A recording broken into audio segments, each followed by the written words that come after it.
Dating while navigating mental health struggles. When do you open up about it? How much do you share? And what if they don't understand? Well, today I'm bringing this question straight to Rodney, our expert marriage therapist and dating coach. And we have a powerhouse guest with us today as well, Rona Lalezary. She's all about mindset shifts, manifesting love, and creating real connections. So if you've ever worried about how mental health plays into dating, this episode is for you. Get ready because it's about to start now. Hey everyone, and welcome back to 52, the podcast where we give you the tips, tools, and mindset to make dating and relationships work for you. I'm Kelly, a technology attorney here in New York, I'm Rodney Rabbani, a marriage and family therapist in Los Angeles. and today we're tackling a fantastic listener submitted question from someone who's single and navigating the world of dating. We're going to offer some tips to help you date with intention and attract the right relationship. And to help us dive deeper into this topic, we have a very special guest with us today, Rona Lalezary. Rona is the founder and CEO of Mental Health is Real, a life transformational coach and a mindset coach who specializes in law of attraction, mental health, and vision boards.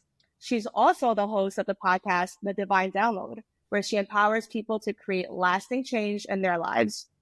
Rona brings such an incredible vibe to everything she does. And today, she's here to show us how to date with purpose, shift our mindset, and manifest the relationship of our dreams. So on that note, welcome to the show, Rona. How are you today? Thank you, Kelly. You're so high vibe. Just hearing you speak and the energy you bring forward just gave me a boost. So thank you so much. I'm doing great. I'm excited to be here with you, with Rodney. I'm big fans of what you guys do and excited for this conversation. So thanks for having me. Amazing. We're so thrilled to have you. By the way, Rona, where are you joining us from today? I'm in Beverly Hills, California. Amazing. So for all of our single listeners, grab your coffee or your tea because Rona's about to share some game-changing insights on how to date with intention. Cheers. And for those in relationships, we hope you find inspiration in this episode to grow and appreciate your special someone even more. So let's get started. Rona and Rodney, are you guys ready to dive in? Let's go. Let's go. Awesome. Let's do it. So we have a question submitted from a 28-year-old single girl in Los Angeles. She shares that she has been struggling with anxiety and self-esteem issues for years now. But recently, she started dating someone new, but she's finding it difficult to open up about her struggles. So she worries that her mental health could affect her relationship and that if she does bring it up to the guy that she's dating, that he's going to judge her. So she's wondering now, when is the right time for her to bring up her anxiety struggles with the guy she just started to date? So, it's a great question. And in general, I think it can be applied to anyone across the board in any kind of relationship where you're trying to share and you're coming from a vulnerable place. And I think the most important thing in the work that I do that I coach clients on constantly is that the first step in dealing with any type of conflict or tension is internally dealing with it first. And so my response and my approach would be, how does she feel about it? Right? Has she accepted herself with the conditions that she faces? And everything is a mirror from what we're dealing with internally. And Gedalia Fenster speaks about this. Anyone in the spiritual realm speaks about how our internal reality is mirrored by the external. And so instead of figuring out what she should do on the outside and how she should phrase this and when should she, the work is really, how do you feel about it internally? Did you accept yourself? Are you accepting of yourself? And have you allowed that process to really navigate through you first? I think Rona makes really good points. And that's initially priority to really process that internal struggle. But as like a rule of thumb, a lot of singles or anyone who's dating, they do turn to this avenue of steps. It's something that you don't necessarily need to share so early on. It's something that a lot of people struggle with, depression, anxiety, not to minimize what she's going through, but many people suffer from depression and anxiety. But with anything else that you feel that is private to you or something very vulnerable to you, it's important to build that trust and connection first with the person you're dating before you share something that's vulnerable to you. It's not just about mental health, it could be other things too. I've gotten questions from people like, hey, I have an STD, right? When is that something I can share or I should share? Again, you don't want to share something like that on the first date. You want to make sure that there's some trust established before you can be vulnerable and share those certain things. So, from her point of view now, when she's going on a date with this guy and she's dating him, if she's not going to bring it up right away, like you both advise, she should work on herself. She should also date him for a little bit before she does tell him. What are some like red flags or green flags she could look for to see if the guy is actually emotionally equipped to handle that kind of mental health discussion? Are there any signs she should look out for? So, I mean, I'll take a stab at this. As far as the energetic work, which is what I focus on, right? It's really important that energetically she feels that she's in a place, again, first and foremost with herself, where she's not coming from an insecure place, where she feels like, I have to share this. I'm scared. I'm worried he's going to run away, right? Recognize first, are you coming at it from a place of lack, scarcity, fear, self-judgment, negativity, low vibes? That's not the time, right?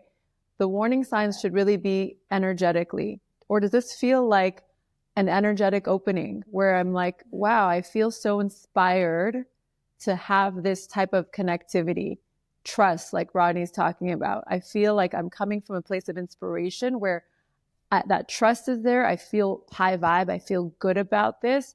And I want to explore this avenue with this person. Mm-hmm. And once she is comfortable with herself, her anxiety, whatever it may be, how should she bring it up to him in a way that doesn't really cause any, I don't want to say judgment, but something where she might feel judged by him or scare him off, or it might be overload for him. Even if she's comfortable with it, the person receiving the information, it might be a lot. Mm-hmm. I'm going to go backwards a little bit and connect it with what Rona was initially saying.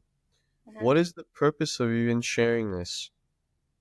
What is the intention of sharing that she struggles with anxiety or depression? Is it something that really needs to be shared? I think things like this really should be shared, need to be shared, if it's going to affect the trajectory of the relationship or it affects this person's everyday life to a point where it can affect how she dates or being in a relationship. If, again, I'm not trying to minimize, but if you struggle with some level of anxiety, that's normal, right? And who's to say what's normal? But if it's not really affecting your day to day, you're still going to work, you still have a social life, you still do X, Y, and Z. I don't necessarily think it's something you need to share. I mean, I have anxiety, I have down moods. We all struggle through that. Are you taking medication? Is the medication affecting your libido?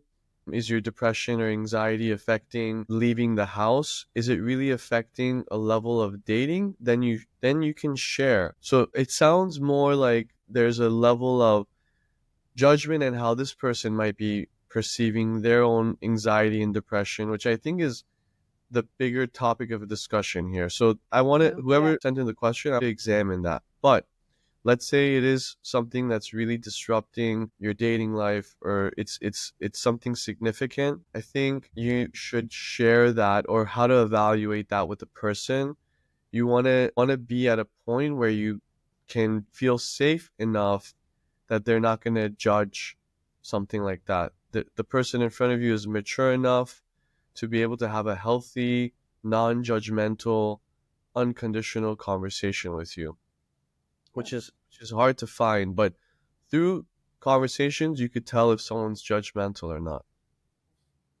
Yeah. And that goes along with what Rona, you were saying earlier, to really focus on yourself first and feel confident.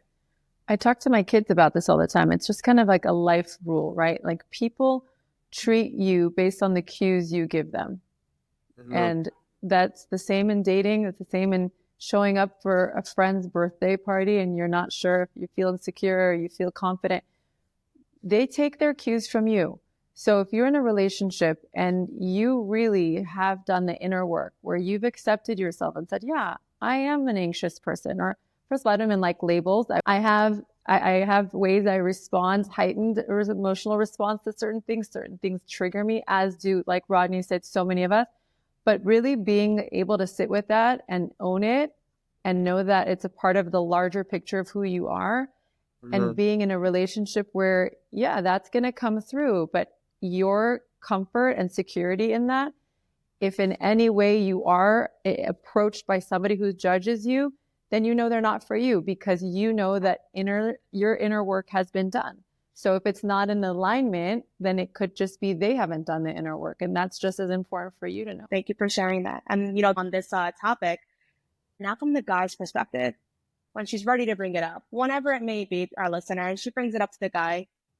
How can the guy create a safe zone for her to continue talking about it? How should he be receiving the information? And then what should he do moving forward? Should he feel obligated to support her in any way with her feelings of anxiety? I think it depends how long they've been dating. If they've gone on 4 or 5 dates and this information's presented, they have no obligation to support this person. They're still getting to know each other.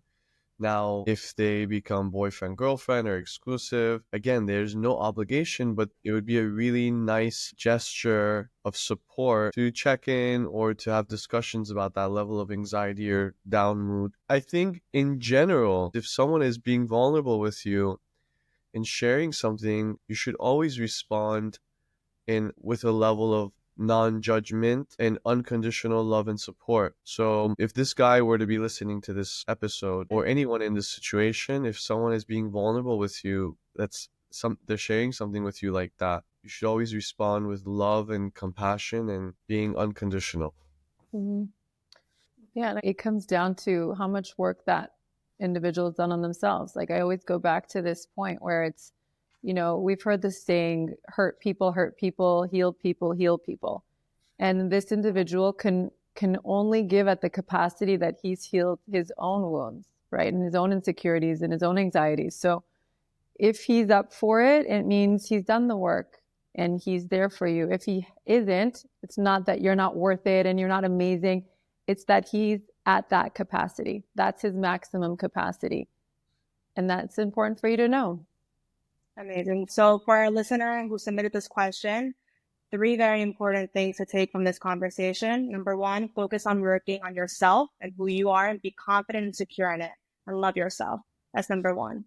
Number 2, when to bring up this topic to the guy you're dating is up to you and your comfort zone. Whenever you want to bring it up, you bring it up. And number 3, when you do bring it up, if he receives it in a way where he's open and you want to move forward, that's phenomenal. Go ahead. And if he doesn't, just know that your guy is waiting for you. You're just getting closer to him now. So on to the next one. Anyway, thanks guys. And that's a wrap for today's episode of 52. A huge thank you to Rona Lalezary for sharing her incredible insights on how to date with intention and manifest the love we desire. Rona, before we wrap up, where can our listeners learn more from you and connect with you? On social media, at this point, it's the Mindset Reset with Rona. You can find me, Rona Lalezary, on Facebook as well. I have a website, ronalalezary.com, and definitely make sure to check out the podcast, The Divine Download with Rona. Amazing. Perfect. And Rodney, where can our listeners connect with you and learn more about your work as a marriage and family therapist and dating coach? I have a social media page on Instagram, Rodney Rabbani, and I also have a group on Facebook. It's called Question of the Day, where I post controversial topics and it's discussed. Amazing. For all of our listeners, remember, dating with purpose starts with the right mindset and prioritizing your own mental health, which can help you attract the relationship of your dreams. So special thank you to our listeners, for tuning into today's episode. Remember, we love hearing from you. So send us your thoughts or any dating questions you might have and that you'd like us to cover in future episodes. And if you love today's episode, Don't forget to subscribe, share, and leave us a review. And as always, remember to date with intention and stay true to yourself. Until next time, happy dating. The content in this podcast is for entertainment and is not mental health, medical, or personal relationship counseling.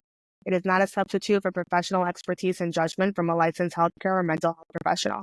You should seek the advice of a qualified professional when seeking mental health or medical advice to obtain a diagnosis or any treatment regarding your mental health or well-being.